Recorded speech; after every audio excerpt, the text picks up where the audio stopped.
Hello everybody, and welcome to another one of our leadership training videos.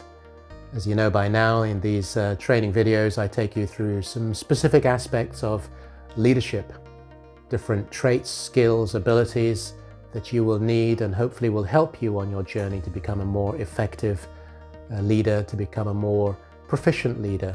Maybe some of you are on that leadership journey just now and you're not sure if leadership is what you want to be more involved in and grow in, but hopefully with some insights, these will give you some ideas about how you can implement them yourself into your own life. The subject we're going to talk about today is, again, as we come into this new year, very often, don't we, as individuals, let alone as leaders, we talk about how the previous year was and what we're looking forward to in the year coming up. Now, I'm not talking about New Year resolutions. I personally don't believe in those. I believe there are more fundamental things that you need to do to establish goals, follow your dreams, follow your vision, and all those kind of things which require specific platforms and stages in which to do it. But I do want to talk about that sort of transition between what was and what you plan in the next year, and of course the next years coming up. So I've entitled it Looking Back to Look Forward, just to make it really simple. No goals, no topics, no objectives, no nothing, just looking back to look forward. Now, my name is Igwe. I have over 35 years experience leading, growing and developing teams across primarily 5 different markets in Europe. However, I've grown teams as well across Europe, Middle East and Africa. And what I seek to share with you are just some thoughts and ideas that you can take away and implement. Challenge if you like. Feel free to comment, like, share and subscribe to the channel so you know what the videos are that either have been available or are coming up in the future.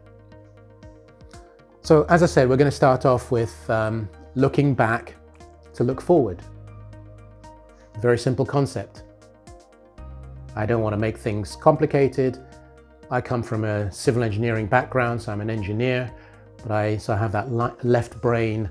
I'd like to think critical thought, thinking, making things as simple as you possibly can, but then the right brain as well, which I've developed over many decades now to help grow that creative side of what we want to do. So as leaders, you get to that cusp of the year where as you lead up to the end of the year, you're looking back to what you were able to achieve, what happened. And then you start to look forward as well to the next year, the next 12 months coming up.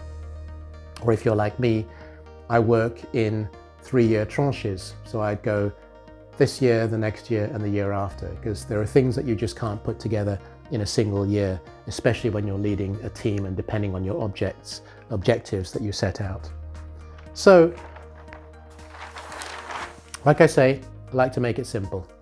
No complicated charts and thoughts and ideas. So the question you have to ask yourself is, what worked in the previous year? So as you look back on the previous 12 months, what worked? Now, I want to suggest that you look at this not just in terms of the team, the company, the department that you've been leading, but also for you as well. And you look at all those different things. Now, my assumption is that you've done this on a regular basis. If you haven't done this before and this is your first time into it, then I suggest you start very simply. Just look at the big milestones of things that you achieved or you didn't achieve in the previous year. To say to yourself, I wanted to do this, I wanted to do that. Did you do it? Didn't you do it? And then break it down into why didn't you do it? Of course, there's a whole learning training program around that one can develop. But what worked for you? What did you want to achieve last year? And then the same question, what did not work? What didn't work? You look back and you say, oh, I planned this, or this was my objective, I didn't hit that target. And you do it, like I say, for yourself, but you do it because we're talking about leadership. Now, on the one hand, that's leadership of self, but then you've got leadership of others. So you've got leadership of your team. So what did you have planned in the team, your department, your company, that worked?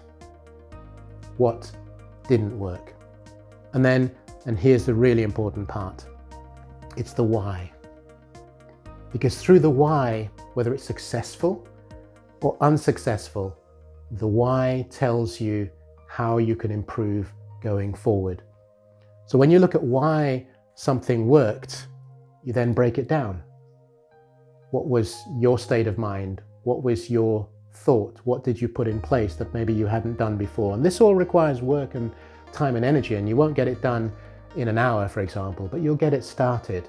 And if nothing else, that's what I want you to do through this leadership training video, is to get the process started in your mind. And if you have any questions, anything that comes to mind, then please feel free to share it with me. But that's the question is, you're going to say to yourself, why did something work? And why didn't it work? And as you're doing this, I invite you to explore specific aspects. There are many others that I could have added on here, but again, not to overwhelm you. So explore whether it worked or it didn't work, whatever it is you have in place. What was the behavior that you were demonstrating? And I put behaviors because we morph, we change depending on who we're speaking to in the team, whether it's individual one-on-one, whether it's the team itself, whether it's our boss, whether it's clients, whatever. If something worked, why did it work? What was the behavior, the pattern that you demonstrated that allowed it to work or didn't allow it to work? Maybe you were aggressive with someone. Maybe you spoke inappropriately to someone. Maybe you weren't listening well enough to someone. What is it that comes out? So this is as much about you as it is about anything else, because once you start to explore these things in you, that will give you a greater insight and understanding about how you perform in the future. So behaviors is one. Did you acknowledge whoever it is you were talking to or whatever that situation was? Acknowledgement is very important as well. If you didn't acknowledge it, maybe that's the reason it didn't work. Maybe you didn't acknowledge them as an individual or that team, whereby the results were not exactly as you expected. What was your attitude, either to the project, the team, the individual, or that situation? Were you fully mentally committed to it, or were you skeptical, challenging in any particular way? Did you show respect, both to yourself and to those who you were working with? Was there a respectful environment and culture that you'd created? When I talk about humor, it's not about jokes and so on. Now, it could be that you have that nature where you do make jokes, you're very funny and so on. But if you use humor in a certain way, did that humor correspond with the results that you wanted to achieve, or did it offend, or was it inappropriate, or whatever? But more importantly, you can use humor just to diffuse a little bit of tension, a little situation. So how can you use humor, or how did you, in terms of, and maybe that's a behavioral thing in there as well. Did you show that you care? Do you care? If you don't care, that's going to come across for sure. But if you do care, did you show it enough to that person who was supposed to complete a project that maybe wasn't completed properly or on time or in whatever way, shape or form? Are you, or were you tolerant, or were you intolerant? Again, as you look back and you say, and this would be part of the behavior, were you behaving in a way that demonstrated short-temperedness, that you weren't really listening, that you weren't caring, you didn't really look at the project, you didn't take time to review the documentation that was sent to you? These are just some of the things that I would invite you to explore when you want to look at that process of what happened in the previous year and what's happening or you've got planned in the year to come. Because if on the one hand you can look back objectively, and that's really important, to be objective, take out as much of the emotion as you can. If we fail at something, the idea is not to beat yourself up. The idea is to acknowledge it, and through this process say, why did I fail? Why did I make a mistake? Why did that not work in the way that I planned? Because all those things will then inform your future judgment, your future decision going forward to be successful in the year coming up. So I just wanted to take you through a very high level thinking process, which basically says it's not just about determining the goals and the objectives and the financial targets and all those kind of things.